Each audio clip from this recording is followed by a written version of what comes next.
Аферата со лажните потврди за бугарско потекло на македонски и државјани на други земји надвор од ЕУ е најголемиот случај на корупција во поновата историја на Бугарија.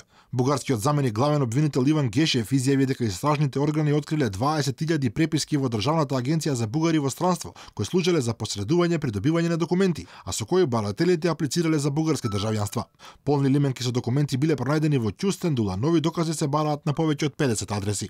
Гешев тврди дека главниот осомничен во аферата, председателот на агенцијата Петар Харалампиев, почнал да бара мито веднаш како ја презла функцијата. Парите понекогаш и до 5000 евра биле носени преку медијатори во неговата канцеларија, а учество во корупцијскиот скандал имале сите слоеви во агенцијата. Не се верни. Не се вистините и градските измислици за овој случај. Ова акција не е резултат на влијанието на странски служби или влади, Европската комисија или некој друг. Случајот е отворен по информација од Министерството за внатрешни работи. Се друго е обична градска легенда.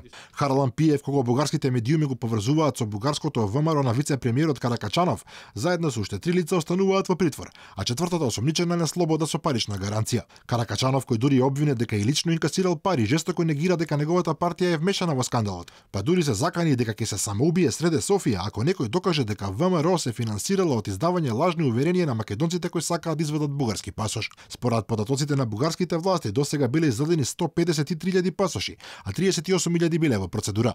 Најголем интерес за добивање бугарски пасош имало во Македонија, од каде само лани биле поднесени дури 10.000 барања.